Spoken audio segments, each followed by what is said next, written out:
کف لسان کر لے, بولے نہیں, لان تان نہ کرے. اور اگر کوئی جواز کا عقیدہ رکھتا ہے وہ جواز کا عقیدہ رکھے, وہ اس کے لیے جائز ہے. جو جواز سمجھ کر کسی چیز کا قائل ہو اس کے لیے جائز ہے, اور جو عدم جواز سمجھ کر کے اس کے قائل ہو وہ اس کے لیے جائز ہے. آگے چل کے بات کروں گا. اعلیٰ حضرت نے ایمان کفر ابو طالب پر, شرح مطالب مباحث ابو طالب پر رسالہ لکھا ہے. میری پچھلی گفتگو گزر چکی اس پہ. اور امام ابو طالب جو ہے کفر کے اوپر رسالہ لکھ دیا اعلیٰ حضرت نے اہل سنت کا عقیدہ بیان کرتے ہوئے. جبکہ اعلیٰ حضرت کے جو استاذ ہیں, میں آگے پیش کروں گا ابھی, انہوں نے جو ہے ایمان ابو طالب پر کتابیں لکھی ہیں. تو کیا اعلیٰ حضرت کے استاذ جو ہے اعلیٰ حضرت کے عقائد کے اعتبار سے اعلیٰ حضرت کے استاد ہو گیا غلط, اور اعلیٰ حضرت کے استادوں کے نظریے سے اعلیٰ حضرت ہو گیا غلط؟ تو اب ان میں دونوں سے ٹھیک کون ہوگا؟ میں یہ کہوں گا دونوں ٹھیک ہے, کیونکہ مسئلہ مختلفی میں کسی کی تکفیر نہیں کی جائے گی. آگے چلتا ہوں. ذرا مجھے بتائیے, آج سارے مولوی جناب ذرا مجھے بتاؤ ان سے پوچھ کے, خضر علیہ السلام کے متعلق اہل سنت کے اندر, میں شیعہ کی بات نہیں کر رہا, کوئی یہ کہے کہ شیعوں کی طرفداری کرنے آیا ہے تو ان کی بات کر رہا ہے نا, اہل سنت کی کتابیں پیش کر سکتا ہوں. 850 تفسیر القرآن بندہ فقیر کے پاس PDF میں موجود ہیں. جس کو جو تفسیر چاہیے مجھے بیان کرے, میں دے دوں گا, واٹس ایپ کر دوں گا, واٹس ایپ نمبر میں دے دوں گا. 850 تفسیر قرآن میں آپ دیکھیں, خضر علیہ السلام کے متعلق قرآن کریم کے اندر جو واقعہ سورۃ کاف کے اندر آیا, خضر علیہ السلام کے متعلق 2 نظریے ہیں. میں انصاف کی بھیک مانگ رہا ہوں. دیکھو, میں مسئلہ ابو طالب پر دلائل بعد میں آئیں گے, پہلے میں آپ کو فقہائے احناف کے اصول سمجھا رہا ہوں اور فقہا کے اصول سمجھا رہا ہوں. ایمان ابو طالب کے اوپر جو دلیل دوں گا وہ بعد میں. پہلے سنیں خضر علیہ السلام کے متعلق, جو بندہ نبی کو غیر نبی مانے وہ کون ہے؟ کافر.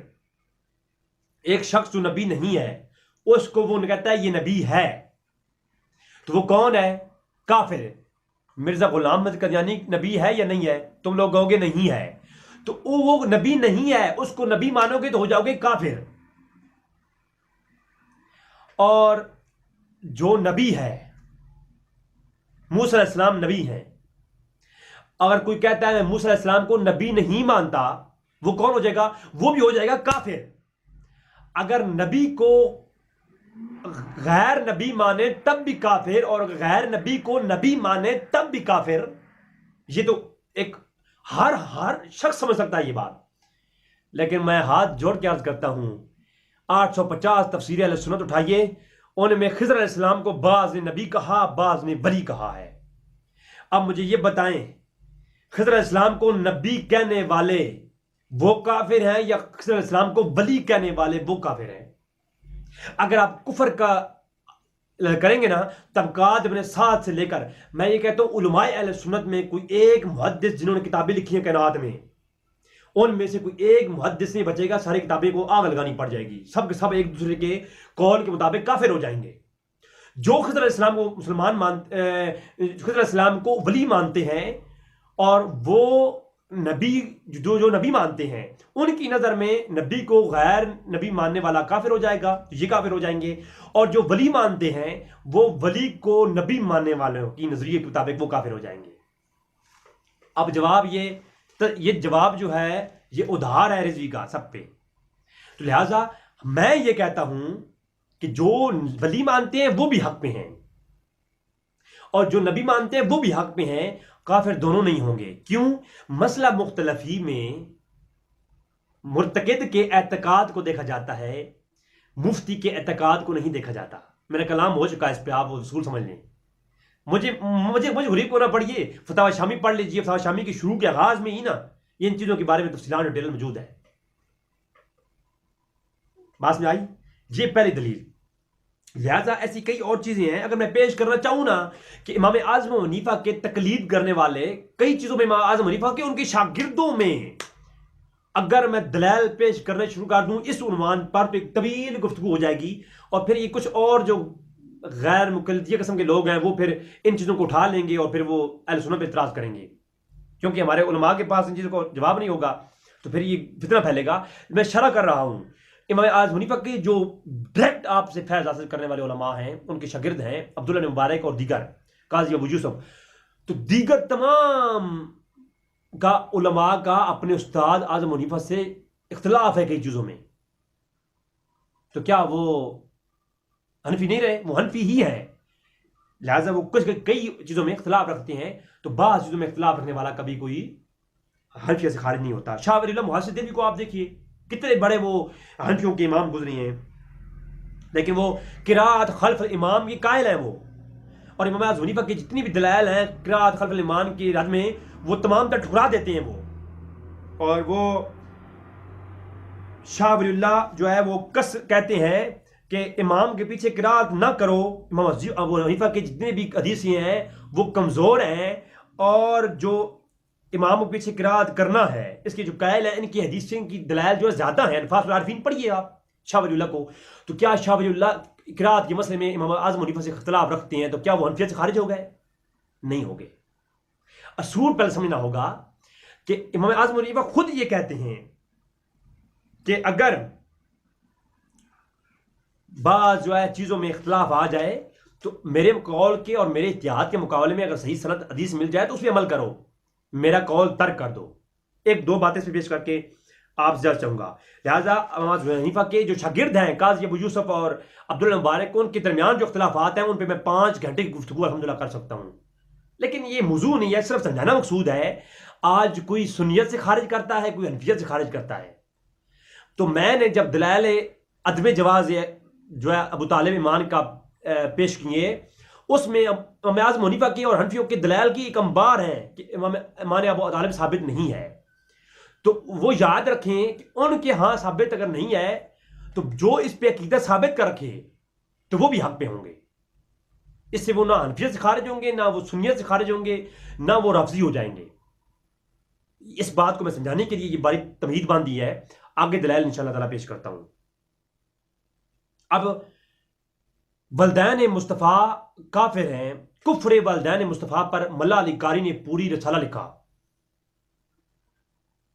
اب مجھے یہ بتائیں حنفیہ کرنے والوں، مجھے یہ بتاؤ کہ کیا اب ملا علی قاری پرانے امام کعب پہ فتویٰ لگاؤ گے؟ نہیں، ان کا اپنی رائے ہے، وہ اس پہ امام اعظم حنیفہ کے جو ہے فقہ اکبر کی وجہات لا کر اس پہ بات کرتے ہیں، تو لہٰذا یہ جو ہے ایک طویل گفتگو ہے کہ اس پہ کوئی وہ جرا نہیں ہو سکتی، کوئی کافر نہیں ہوگا، ان کی اپنی رائے ہے، اور رائے اور اجتہاد میں اگر کوئی اپنا مجتہد جو ہوتا ہے وہ اب مختلفی مسئلے میں، ہاں اجماعی مسئلہ نہ ہو، اجماعی مسئلہ ایک ہی ہوگا، اس کا اصول ایک ہی ہے، اس کا انکار کرنے والا کافر ہے، لیکن مختلفی مسئلے میں مرتکب کے اعتقاد کو دیکھا جائے گا۔ ٹھیک ہے، اب تھوڑی سی بات میں امام اعظم حنیفہ کی بات کرتا ہوں کہ امام اعظم حنیفہ نے جب کہا کہ میرا قول، میرا اجتہاد سامنے ہو اور میری لائی گئی حدیثیں سامنے ہوں، اس کے مقابلے میں اگر کوئی کبھی حدیث مل جائے یا قرآن کی آیت ایسی سامنے آئے تو میرا قول رد کر دو۔ اس پر چند ایک بار بات پیش کر کے تاکہ بتاؤں گا آپ کو کہ امام اعظم حنیفہ کے تقلید کرنے والے اگر کسی چیز میں اختلاف رکھتے ہیں امام اعظم حنیفہ سے تو وہ مقلد امام اعظم حنیفہ ہی رہیں گے، وہ امام اعظم حنیفہ کی تقلید سے باہر نہیں نکلیں گے، کیونکہ اس پہ امام اعظم حنیفہ نے خود آپ کو چھوٹ دی ہے۔ میں آپ کے سامنے پیش کر دوں قول ان ابو حنیفہ رضی اللہ تعالیٰ عنہ، ان ابو حنیفہ اذا قلت قولا وکتاب اللہ یخالفہ اترکوا قولی، فرمایا جب میرا آپ کو قول مل جائے، میرا قول کوئی مل جائے آپ کو کہ جو کتاب و سنت کے مخالف ہو، تو پھر کیا کرنا ہے؟ آپ نے اس کو چھوڑ دینا ہے، ترک کر دینا ہے۔ ان ابو حنیفہ اذا قلت قولا وکتاب اللہ یخالفہ اترکوا قولی، میرے قول کو چھوڑ دو جو کتاب اللہ کے مخالف میں ہو۔ وَإِذَا كَانَ خبر رسول اللہ صلی اللہ علیہ وسلم يُخَالِفُهُ أَتْرِكُوا، جو قولی جو حضور کی خبر کے مخالف ہو اس کو بھی ترک کر دو۔ وَإِذَا كَانَ قَوْلُ أَصْحَابَتَا، جو صحابہ کے قول مخالف ہو، يُخَالِفُهُ مخالف ہو، أَتْرِكُوا قولی، وہ قول بھی چھوڑ دو۔ ٹھیک ہے، یہ حوالہ نوٹ کر لیں، کوئی یہ نہ کہے کہ کہاں سے اٹھا کے دے دیا۔ یہ دلائل الابواب کے اندر امام بہقی نے صحیح سند سے روایت کیا اس کو، فتاوی شامی کے اندر یہ موجود ہے، اور فتاوی شامی کے اندر ایک اور آگے چل کے ساتھ لکھتے ہیں وَإِذَا صَحَّ الْحَدِيثَ، فتاوی شامی پڑھ رہا ہوں، یہ حناف سے گزارش کر رہا ہوں، یہ تعصب اور جنگ کی کیفیت نہ بناؤ، بھائی بھائی بن جاؤ. اور اگر یہ اصول جو امام اعظم ابو حنیفہ نے دیا ہے اور فقہا کا اصول ہے، اس کو دیکھ کے چلو گے تو آپ کو شیعی بھائی نظر آئیں گے، آپ کو دیوبندی بھابی بھائی نظر آئیں گے، اور آپ ایک پلیٹ فارم پہ مسلمان بن کر کے چلو گے. کاش تم لوگ فقہا کے اس اصول کو جان جاتے، پھر دین کی بات کرتے تو مزہ آ جاتا. پھر آپ کو یہ وَاعْتَصِمُوا بِحَبْلِ اللَّهِ جَمِيعًا وَلَا تَفَرَّقُوا، یہ بات آپ کو سمجھ آ جاتی.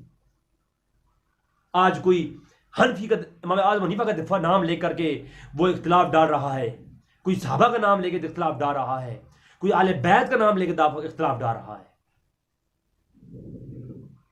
انشاءاللہ تبارک و تعالیٰ اس پہ میں جب گفتگو کروں گا تو بات ہوگی. تو یہ فتاوی شامی آپ پڑھیے ذرا. اذا صح الحدیث وکان علی خلاف المذہب عمل بالحدیث ولا یخرج مقلدہ علی کون حنیفہ ولا کون حنفیہ بالعمل بہ.